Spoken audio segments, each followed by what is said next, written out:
I haven't played Don't Starve in half a year.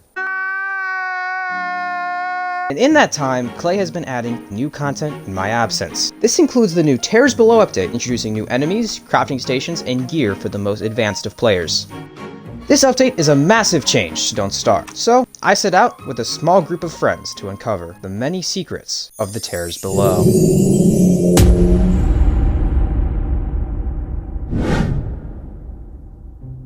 Can I pick up this flower? You can take the flower. Get that motherfucker! Ow. Wrap it! Oh, it's hounds! Ah! Bro, it's hounds. He's getting bodied. Ah! No! You lied to me! I didn't know that would happen. Well, I'll certainly give more detailed descriptions of new discoveries as we come across them. We should first briefly summarize what exactly was added in the Tears Below. The Tears Below focuses mainly on cave content, adding a new cavern boss, a new rift encounter with 3 new enemies, acid rain, a new crafting station, and last of all, 3 new crafting materials, including the new all-powerful Dreadstone. More on that later. For character selection, as one can clearly see, I choose WX78. After spawning in the Florid Postern, I take note of my surroundings. What ensues is what would look typical of a normal WX Ruins rush. Get lots of resources, get living logs from totally normal trees, open every sinkhole you come across, and get an alchemy engine relatively quickly. From there, I make my necessary survival and combat tools. A lantern, a backpack, spears, football helmets, and a luxurious pickaxe. I also gather food enough to last 2 days, where until then I will have carrots from rabbit hutches and gears from Clockworks to munch on. As you may have guessed, the first few days will be rushing the ruins as well as killing the Ancient Guardian. The Ancient Guardian will only be the first of many bosses that is barring our path to the new fresh content we desire. I'd like to think of Ancient Guardian as the end of Chapter 1 of 3, with Chapter 1 being collecting what is needed from the ruins, Chapter 2 killing any bosses or checking off overworld priorities, and the last chapter, the chapter you've all been waiting for, exploring what's new in the caverns included with the new update. I really hope I could find the caverns. I went in the cave and my game crashed. Wow, that's convenient. By day 6, I reached the ruins. The Ancient Guardian is found in the labyrinth, not the ruins. So, it's in my best interest to scour the area as effectively as possible. My goal after Ancient Guardian will be to go to the Lunar Islands and craft a celestial portal, but for now, we should focus on the short term. I find the labyrinth 6 days later on day 12. And by complete miracle, the Ancient Guardian's room bars the entrance. Without hesitation, I enter the dimly lit pillared room, initiating the boss fight. The Ancient Guardian is a boss fight that I could do hundreds of times without fail. Albeit I had a few hiccups, I had the Ancient Guardian's number. The fight plays out as such. Wait for him to charge, get behind a pillar, hit him a couple times. This formula rings true all the way to his second phase, where Shadow Tentacles and a jump attack is all that is needed to consider. After a day of battle, the fight is over. Now this is what I came to the ruins for, the large ornate chest. Beyond heaps of thulecite, gems, and a very useful Starcaller staff, we find the Ancient Key, one of 3 necessary components to reaching the Ancient Fuel Weaver we'll need later. Going back to the ruins, I repair a complete pseudoscience station. I craft another Starcaller staff, as well as thulecite suits and helmets. That about concludes my first trip to the ruins, though it is absolutely not the last time we'll be in the ruins, for better or for worse. Resurfacing after 13 days, I quickly scout the ocean for the Lunar Islands, which I reached just in time for winter. Yes, it took me 7 days to find the Lunar Islands. Very efficient. Anyway, the reason for my trip is 2 important things: the portal paraphernalia and glass cutters, as the next boss on the chopping block is none other than the shadow pieces. Between the cold and lumbering incredibly heavy pieces of moonrock, I assembled the celestial crafting table on day 25. Using boards and glass shards I've previously collected, I make 5 glass cutters, which will be enough for now. I also make the portal paraphernalia in order to switch my character later. Upon returning to the mainland, I have work to do, besides reclaiming my sanity. We make quick work of Deerclops because, well, duh. The umbrella will be appreciated for me, especially with spring closing in. Speaking of before spring closes in, I used my last day of winter to fight Mactusk, re-rolling until I got the Walrus Tusk. We'll need more tusks for later, but one is better than none. Hey, Wilkie, thanks for that umbrella. Go get yourself something nice. Here you go. Go get yourself something nice. Don't I look good? Oh, you look pretty. What? Oh, you look so I look beautiful. great, don't I? Spring has just started, but we don't have time to stop and sniff the May flowers. The shadow pieces can only be fought on a new moon, and the next available new moon is on the 41st. If we miss this, we have to wait another 20 days, and I'm not doing that. I make a birdcage and we work on producing enough pierogi to supplement the fight. But before the fight, I decide to take off these meek WX78 chains and unleash the beast. Oh, is it nice to be back? Oh, is it nice to be back? I feel like I'm in my skin again. When the time comes, I am prepared. Using the Star Collar staff, I make sure we are illuminated and then commence the fight. Our plan of attack was to kill the rook first. I couldn't tell you why. Then the knight, then the bishop. I need to get this fucking dude first. Watch out for the rook. Oh, rook's dead. Yeah, it's this one. After making quick work of the rook, the knight gets a few pot shots on me before falling himself. This has crazy range. Nice, last one. Leaving only the bishop. This is where my walking cane and magiluminescence come into effect. By using speed, I can outmaneuver the bishop's only attack. Sure, I end up taking a small amount of damage, but it's much better than getting the treatment Volky gets. What is happening right now? I have no fucking idea. There's like 8 battles There are happening spiders. There are. Over here, over here. Flash out. That it? Nice. Concluding the fight, we are rewarded with a dark suit and dark sword, as well as the Shadow Atrium, the second component of the ancient Fuel Weaver. While all of this is great, my swap to Wigford means one big thing: gold. I left all the frazzled wires back at the ruins during my excursion with WX78.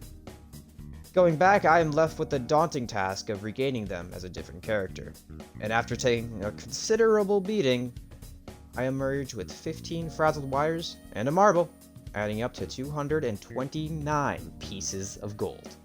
As the heat of summer arrives, me and Volky take ample time to prepare for the next boss fight. But it's not Ancient Fuel Weaver, nor is it Dragonfly or any boss you've heard of. The next boss is none other than the Nightmare Werepig, a new boss added with the Terrors Below. The Werepig is locked up with 3 marble pillars that you must break with a pickaxe or bright shade pickaxe to start the fight. After lighting up the arena with the Star Collar staff, I chip off the pillars.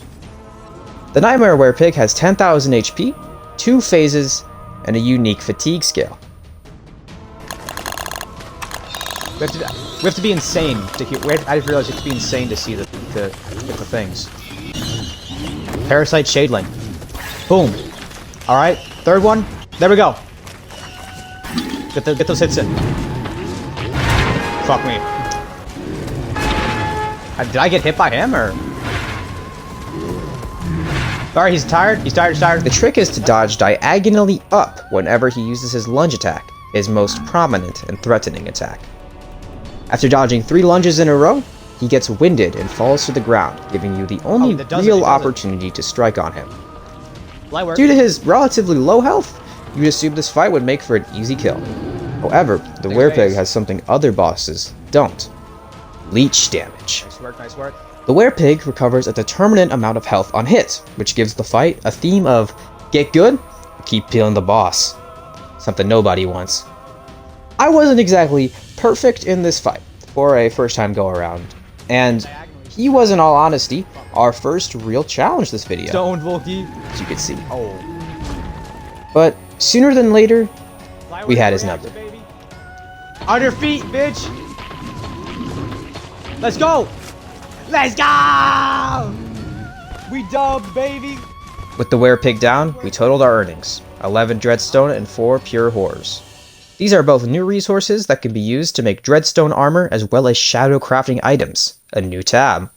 But before we can leave, we need to have a means to access the new tab. We make our way to the ruins, but before that, the new encounters have not seemed to have left us quite yet. WX. Yeah, see the nightmare. Oh! You want to fight those 3 things? This is a Dreadstone outcrop, and from it spawns 3 new enemies similar to the Shadow Pieces. Rasp, Shriek, and Jitters. The enemies have different health values as shown here, and do a considerable amount of both standard and planar damage. I'll let you see how our fight went. Watch out. My life be like. Okay, you hate me.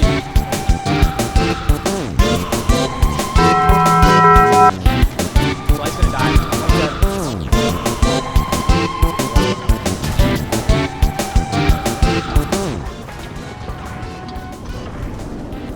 Oh, I think he breaks through armor.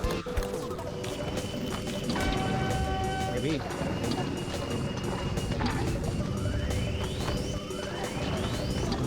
Not terribly hard. Dead.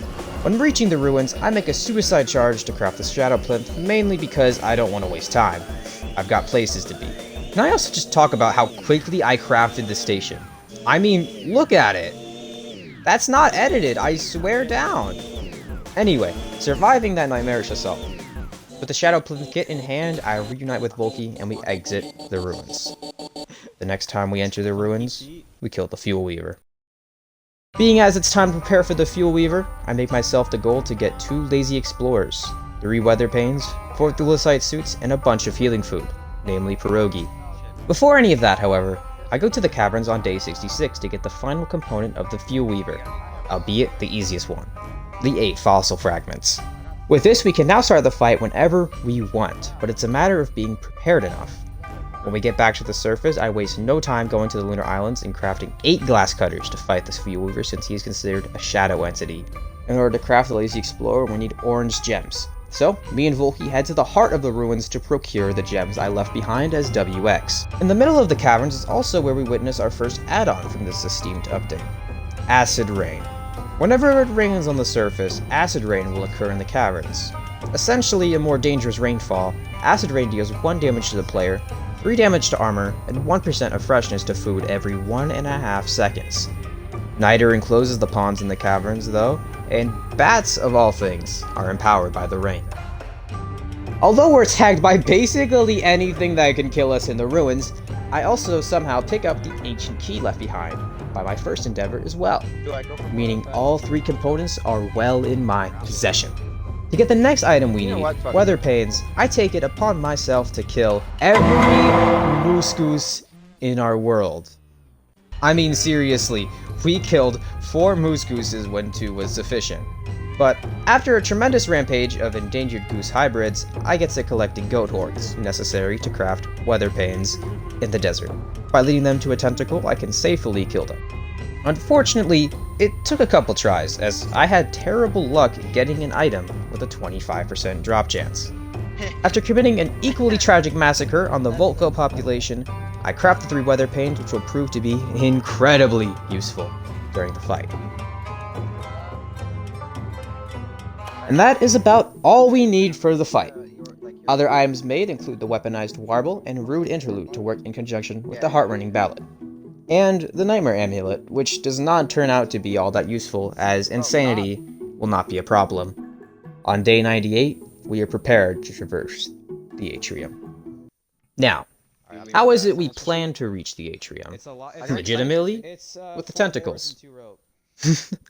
Please.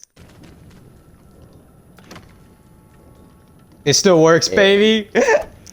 Oh my god, this is so legendary, they didn't fix it. This is the atrium.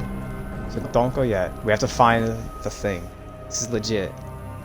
Oh yeah, this is definitely legit. How much? Is it this? It's that, that's the thing. Here we are. Socket. That gives us light. Bam. Buh. Buh. Buh. Oh, it's day 100, are you ready? I have my songs, I have my health. Yeah, I'm ready. Okay. This is what we've been waiting for, preparing for. The Ancient Guardian has 16,000 health, 2 phases, and a monstrous sanity drain. Is it every 2 attacks, you think? There you go, I got the durability one too. It's every 2. Yeah, do every 2. Oh, why are you looking at me now? I'm gonna also preserve it, like the telescopator. Yeah, I might. I think it's when you're insane that attack hurts you. I got you. Am I not using it?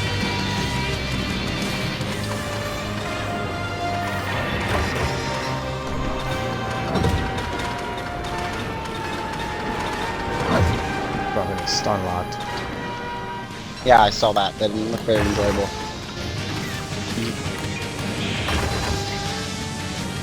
Got him. Is that bubble? I cannot hit these hands for the life of me. Oh, now I can. That's so buggy. I might have not been insane, actually.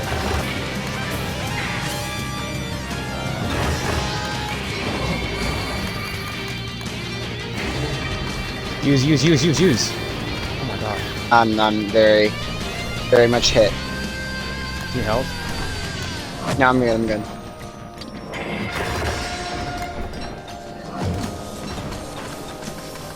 How much weather pain durability? I have a 40% weather pain, but that's it. I have 20%. We just gotta hope we can kill him. We're doing good damage here. Which is why. Let's go! Yeah! Let's go! Fuck yeah! Let's go! Let's go! We're the best! Yeah! That's us! That's us! Shit on! That's us! Fucking pussy! That's us, baby! Let's go! Yeah, we may have celebrated a little too much with the killing of a boss. Not even the final boss of the game. But it doesn't matter, because now we can witness the Wild Rifts event in-game. With one thing left to do, we head to the ruins for the last time in almost a celebratory fashion, hoping to find out what awaits us at a Rift event. After encountering a Rift event in motion, we quickly race to the drop site in order to start the event. The Rift cycle has 3 phases, all spawning fused shadelings, a pesky enemy with a decent amount of health. The Rift cycle also has 3 phases, each of which decrease the time it takes for said shadelings to spawn. All in all, it is a very long event, taking 15 days in total for said Rift to disappear, albeit a very fun little mini-event.